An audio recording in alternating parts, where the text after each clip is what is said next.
everybody, and welcome to Pre-K Discovery with Miss Barb. I have another exciting class for you today. So let's do our calendar and let's get started. So it's still September, and do you guys remember how to sing the months of the year song? It goes like this: January, February, March and April, May, June, July and August, September, October, November, December. These are the months of the year. And we remember that this is September because it says S-E-P-T-E-M-B-E-R, September. And that's what month it is. But do we know what day of the week it is? This is my favorite song, is the Days of the Week song. So can you sing it with me? Days of the week, days of the week, days of the week, days of the week, days of the week. Well, there's Sunday and there's Monday, there's Tuesday and there's Wednesday, there's Thursday and there's Friday, and then there's Saturday. Days of the week, days of the week, days of the week, days of the week, days of the week. And we know that today is Tuesday because it's Pre-K Discovery, and that's on Tuesdays. So let's count the days to see what day we're on, which I think is right here. I don't know why that one is turned around. 1, 2, 3, 4, 5, 6, 7, 8, 9, 10, 11, 12, 13, 14, and today is the 15th. And it's a red day because Miss Barb turns them around and makes them red for you. So it's still 2020, the year hasn't changed. So we're gonna talk about several things today. And first I wanna start out with a shape. I know that we did shapes before, but we're gonna talk about a different kind of shape today. So this shape starts out as one shape, and then it's gonna change to another one. So let me move a little bit so you can see me better. I'm going to move the calendar slightly, and I want to be in front of you. There we go. All right, so our shape today is a square. S-Q-U-A-R-E, square. And let me see if I remember how the song goes.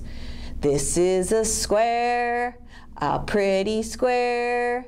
It has 4 sides, they're all the same. It has 4 corners, 4 pointed corners. This is a square, that is its name. So this is a square, and the shape that we're going to talk today about starts out as a square. So just remember that it's a square. So our shape today that we're going to talk about, and let me find my piece of paper here, is called a cube. C-U-B-E, cube. Do you guys know what a cube is? Well, you may not know what a cube is by its name, but I can guarantee you that you have seen a lot of cubes. Am I right? Yes, of course I'm right. I'm going to tape that on there so it doesn't fall off, and I'm going to put it like this. So now I know you can see it. All right, so you think that you don't know what a cube is, but you do. All around you, if you looked, you would find cubes. So here are 2 examples of cubes. I bet you've seen one of these before, a Rubik's Cube. It's a type of game. And you may have these around your house, some blocks. And these ones are all cubes. So now do you know what a cube is? Let's see if Miss Barb has any more cubes. I think I do. Let me see. I have, oh, yep, you might have this in your house. Do you have any games that have dice in it? A die is a cube. Have you ever gotten a present in a square box? That would be a cube also. So these are also cubes that you might find in your house. So now I told you I was going to tell you how to draw a cube. And a cube is easy to draw. It kind of starts out like a square. So Miss Barb likes to draw a cube like this. She draws a square, so she draws one line down, and she draws a square. All right, so right now you're saying, Miss Barb, that's just a square. Well, yeah, it is just a square. But I'm going to draw it and make it look like a cube. So then I start in the middle of my square and I draw another square.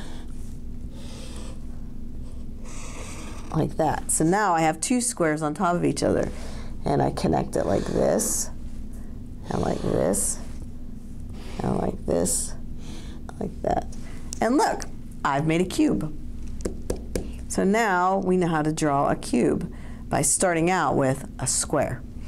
So the reason Miss Barb is telling you all about cubes, and you know that it has something to do with our story, correct? Well, you are absolutely right. Because the reason I'm showing you cubes is because I want to talk to you about salt. So you guys have salt in your house, right? Everyone has salt. It could be on the stove. It might be on your kitchen table. It might be in your dining room. Some people have some kind of salt in their garage that your dad or mom might throw down to melt the snow. Don't eat that kind of salt. So if you were to put salt underneath a magnifying glass, and that allows you to look at things really, really close up, it would look like this. And if you look really carefully, you can see that it looks like a cube. And that's because it's a crystal. Salt forms a crystal and it looks like these cubes. So that's why I wanted to talk about cubes today, because we're going to read a story about salt. And that is why we need to know what a cube is. So our story that we're going to read today is, it's called Why the Sea is Salty, and Miss Barb does not know where the book is, but you're going to hear the story, and then afterwards we are going to do an experiment with salt, and we're going to make salt crystals and a super saturated, that's a really big word, solution. So let's listen to the story and then tune in after. Why the Sea is Salty. Long ago, the sea wasn't salty like it is today. Once it tasted sweet. So where did the salt come from? Well, it all began with a magical millstone, and this millstone belonged to a great king. Most millstones are used for making flour, but this millstone was different. It made gold and jewels, or special spices, or whatever the king asked for. The king's treasure chests were always full, his food was always delicious, and it was all thanks to his magical millstone. One day a thief heard about the millstone. I want it, he thought. It'll make me rich. How can I find out where it's kept? The thief scratched his head. Then he put on his best clothes and he went to the palace. The thief told the guards he had come from far, far away just to see the palace. A guard showed the thief around. These are the gardens, said the guard. No millstone here. This is the throne room, said the guard. And that is the royal bedroom. I wonder, thought the thief. I'm sorry not to see the magic millstone, said the thief. I suppose it's hidden. Of course, said the guard with a laugh. It's the king's greatest treasure. I bet I can guess where it is, said the thief. Up a chimney? No, said the guard. Under the floor? No, said the guard.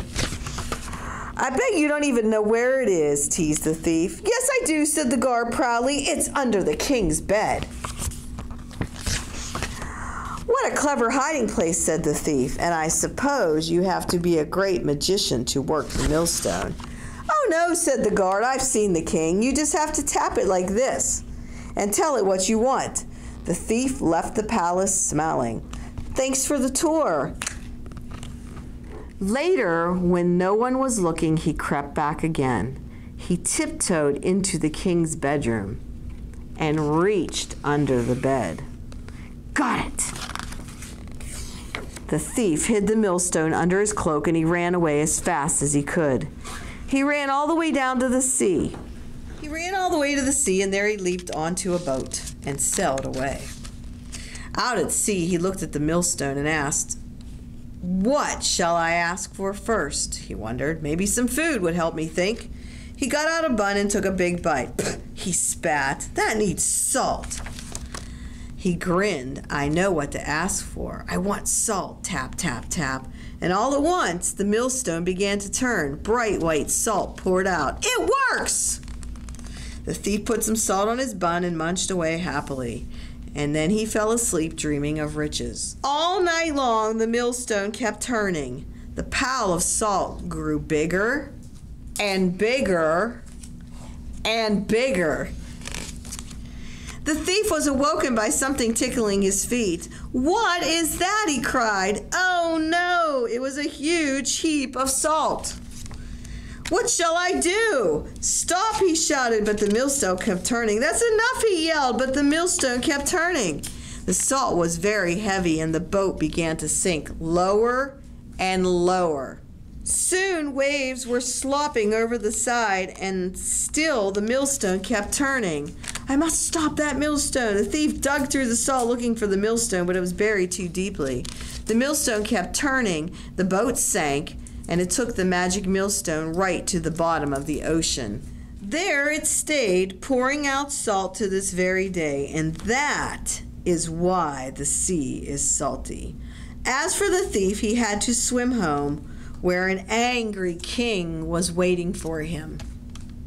So we're back from our story. I hope you really enjoyed it. Why the sea is salty. I thought that was a really, really good story. And today we're going to talk about a craft that we can do with salt. Now, this craft you have to do it with a grown-up because it involves using some hot boiling water. So I want to make sure that you have a grown-up with you before you try to do this. So you're going to need some salt, and Miss Barb has some table salt here. You're going to need something to put your water in. I have a jar. You're going to need a spoon to stir it with. And you're going to need some boiling hot water, which I have right here in my teapot. And you're going to need a piece of paper. This is construction paper. I cut out a star. You can cut out any shape. And we're going to crystallize the paper, and it's going to look like this. This is a leaf that Miss Barb did. And I'm going to show it to you closer later after I finish doing this. So I crystallized this leaf. You can see that the salt crystallized on the paper and it made it turn white and kind of sparkly. All right, so this is what you need to do. First off, you need your jar and you need some really, really hot water. Mine's boiling hot because I know that I just boiled it. So I'm going to fill it up, not all the way to the top, but to there. All right. So this is our water, and we are going to dissolve some salt in this water. And this is a tablespoon. So let's do a tablespoon first and see if it dissolves. So let's put it in there. So there's a 1 tablespoon. And I'm going to stir, stir, stir.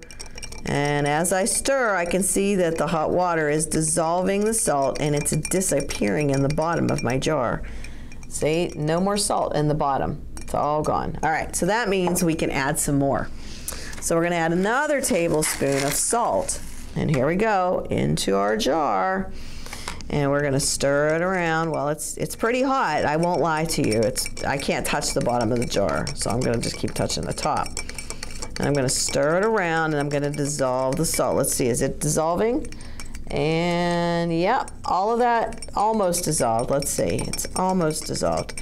So what you want to do is you want to keep adding salt until it won't dissolve anymore. And I'm going to tell you what the really big word for that is after I add 1 more tablespoon of salt. So let's add that. There we go. And stir, stir, stir. So you have to keep stirring it and getting it to dissolve. And when it doesn't dissolve anymore, that means that you have created, and let me show you, it's a really, really big word. I have to show it, try to show it to you. It's called a supersaturated solution. See how big it is? Supersaturated solution. And that means that we cannot dissolve any more salt in this water. We've over-salted it, and you can see, let's see, I can add a little bit more, I think. It's not quite, so I'm going to add some more. And I'm going to keep stirring. This is the part that's hard. You got to keep stirring it up, and it's got to be, this is really, really hot. So that's why you need somebody to help you. Maybe if you do it in a mug and you can hold it, that would be a better idea. But I wanted you to be able to see it. So I can see that it is sort of not dissolving anymore. There is salt in the bottom of my glass, so it won't dissolve. So this is a supersaturated solution. So what you're going to do is you're going to need a shallow dish like this, a pie dish, any kind of dish it's shallow. And you're going to take your piece of paper. I have a star. My other one was a leaf because of fall.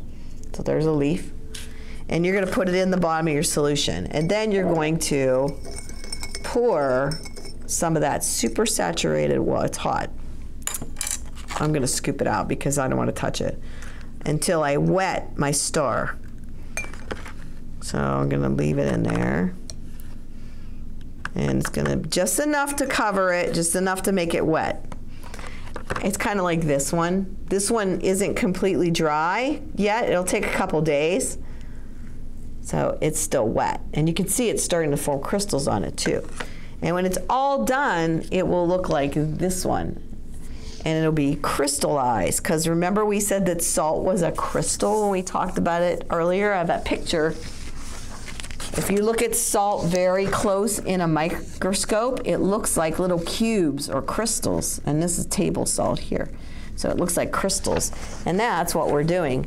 We're letting it crystallize on our piece of paper. So I'm going to leave this soaking until it dries out for a couple days, and then I'll have a crystallized star. So that is what we did today. Today we made a supersaturated solution out of salt, just table salt like that.